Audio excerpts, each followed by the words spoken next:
What's up, YouTube? Welcome back to Homebrew Subaru. In this episode, I'm going to try and turn this Futon frame into a new roof rack for the Forester.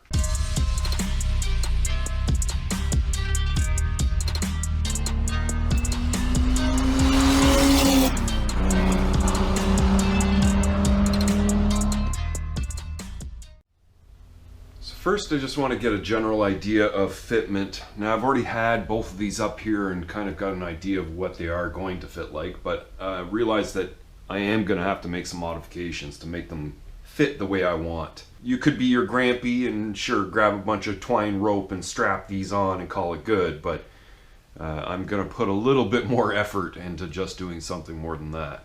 Now you can get a kind of idea of what the positioning is like front to rear. See, I want a little bit more space at the rear so that the hatch has plenty of room to open. Now these bolt-on bar frames are what I want to bolt to the crossbars, but having this one positioned the way it is in the front works pretty good for me. But obviously this rear bar does not line up, and the rear portion of the frame doesn't line up either. So I think what I'm going to do is unbolt this and end up resetting it back over here. And then with that cross piece actually repositioned, I can put this piece of like tent pole or whatever and weld that in position there. This is a lot lighter than this piece. I would rather this original piece be attaching to the vehicle's crossbars and using this as more of an attachment point or reinforcement if I decide to ever like actually load up a spare wheel up on top of here. Definitely the first thing is to reset these pieces back to the rear and then try and get rid of some of the hardware and then decide if I'm actually going to be welding this stuff together. Obviously we're going to have to consider rust more than anything else here. Alright, so I've taken the one half and split it into two pieces, and the idea here is I want to kind of weld the two pieces together. They were bolted together with these little pieces of tube to reinforce. And so the idea here is to put some weld in there and then weld around the bar as best I can. This stuff is pretty thin and I just don't want to end up, you know, blowing so many holes as just a piece of Swiss cheese.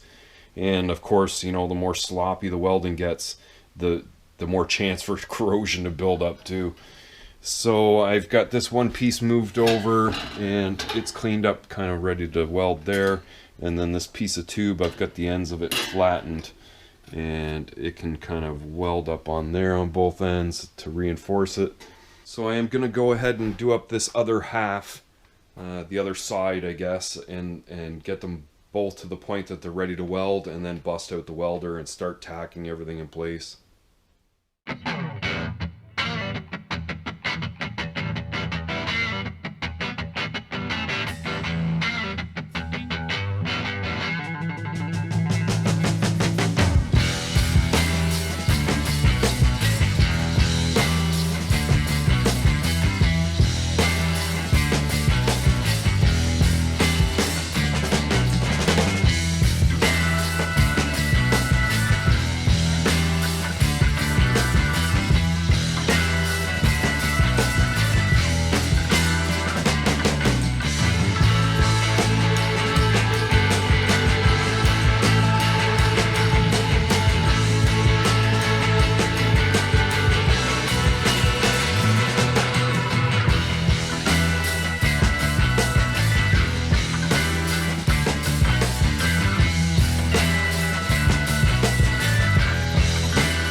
So it's been a few hours since I started, and just cleaning everything, cutting everything to size and measuring everything the way it needs to be. And then of course going ahead to weld everything has taken me quite a few hours. I've got the other piece actually sitting up on top already, not fastened, but I do need to go ahead and grind down some of these welds, but both of them are welded together. I'm just going to do a quick test fit, and then I'm probably going to have to let this sit overnight because I don't actually have enough undercoating spray here, and with the sun going down, I've kind of run out of time to spray anyway. There it is with both pieces back up on top, and you can see how well these bars that have been welded in place line up with the crossbars, both front and rear. And then the extra support up in the front here, I don't see why should be no reason why I couldn't put up a full-size spare if I really wanted to. I mean, these frames are able to hold 2 full-size adults, so holding a full-size spare shouldn't be an issue. The other bonus to this is keeping them separate in 2 pieces will allow me to actually remove one, and if I choose to, you know, have kayak mount set up on those crossbars later, then I'd be able to have a half rack and the kayak up on the other side of the Forester, which just gives me plenty of ideas, really. Now, I ended up taking these back down last night and trying to figure out what I was going to plug all these holes with, and you guessed it, I ended up using spray foam. So all of the holes that were kind of opened up and left over just from bolts passing through holding the framework together, I just took a great big shot of spray foam. The can I actually had was used before, and the nozzle was kind of not working, and then I just cut the nozzle off and it started working. So I probably get a good shot of the spray foam throughout the tubes, and then I've gone through and just wire brushed and took the just a little sanding disc to smooth out some of the welds. So I've got these things ready to go outside and get sprayed. I've picked up some more of the undercoating spray this morning. It's not raining, so I should be able to get this done and just give them a really heavy splash of this undercoating to try and seal them completely. I mean, there's a ton of little crevices to get into everywhere that just it's going to take a while and a few coats. Now it's just sort of coming to me that I didn't film myself spraying these at all, but they are 100% sprayed. I've got both of them done, and they've been sitting overnight basically drying to allow that rubberized coating to really harden, and it's done a really good job of covering everything. You can see even the spots where the spray foam was. But you know, let's be realistic, these things are likely going to rust, and depending on how bad they rust and how quick it happens is how soon they may come back off of the Forester. I don't want rust being bled down onto the rest of, you know, everything that I've just done. And anyway, you know, if it starts seeping from a little bit of an area and something I can take off and clean up and redo, then that's what I'll end up doing. So I'm at the point I'm ready to mount these things back on, and I've got from Amazon some U-bolts that are apparently stainless. Now when I look at these, they look like either a really cheap stainless or possibly galvanized or coated somehow. I just don't trust that they're full stainless steel. So I think if I cut them, like, because I wanted to cut some threads to shorten them up a little bit, they may just start to rust. They may start to rust any which way, but I think this is what I'm going to have to use, because the local place wants $16 a piece for this size U-bolt in full stainless steel. Now, I was able to get 2 boxes of these on Amazon, which have 4 pieces in each, so 8 total for $50. Let's hope that they work. But I think before putting those racks on, I'm actually going to head to the car wash and give this thing its first wash after getting all the work done.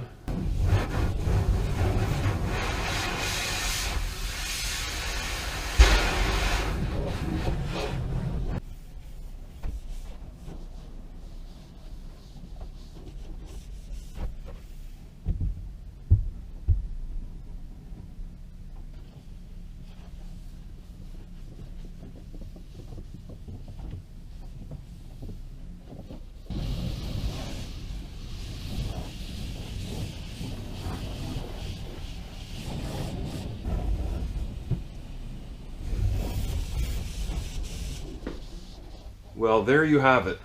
That is one futon frame that has been modified into a roof rack, sitting on the crossbars, all fastened and clamped in place, and you can see they are on there and not coming loose, that's for sure. So the ideas floating through my head here is up in the front, I'm kind of planning to have a weatherproof box, more for recovery gear and the jack and air compressor and that sort of thing. And then sitting further back, some recovery boards or traction boards. And then I just kind of sat this stuff up temporarily. I grabbed this cargo net. It seemed to be like the perfect size for half of the rack. And just as you can see, like it holds down pretty good right there. Just having those couple tarps under it. And that's basically the idea, is anything really wet can stay outside of the vehicle, like tarps and or like a dry bag or anything like that could sit on the outside on top here, and then probably be fastened down with this cargo net. If I need to put some clamp straps down or something like that to hold everything, I can do that as well. Further towards the back, this area would probably end up being for fuel or extra water, and then possibly a full-size spare sitting there in the center. Now, to be perfectly honest, I looked for a style rack like this for months, and the ones that I was coming across were like $400 or $500. And yeah, I could get something a lot smaller for like 150, 200. And I really didn't know what type of hardware it was going to come with. I noticed that some of them I was reviewing online, just the hardware that was coming with them was rusting. So opting to weather seal it the way I did and use all the stainless clamps I did, I would have had to likely do that to an aftermarket rack that I bought anyway. So I kind of saved in that respect, I think. The futon obviously didn't cost me anything. It's been sitting around here for years. Now, between the undercoating spray and all those clamps, I've spent about $100 on this. And that's a fraction of the price of buying one from Amazon or eBay to throw onto the roof. It fits exactly the way I want it to, and it's been designed for the Forester. The other thing is it is in two pieces. So if I want to remove one side to put a kayak on there, should be able to do that too. Now, I'm really hoping that this thing does work out for me. It's something I kind of hesitated in doing to begin with, and then I was like, no, just go for it. And then as I got halfway through it, I was like, this might not be a good idea. And I really still don't know. We're just gonna have to wait and see what time does to it. If you like this video, definitely give it a thumbs up. And if you're new here and you haven't already, please consider hitting that subscribe button for me. Leave your questions and comments further down below, and I'll see you in the next one. And then get rid of some of the hardware so they got rid of...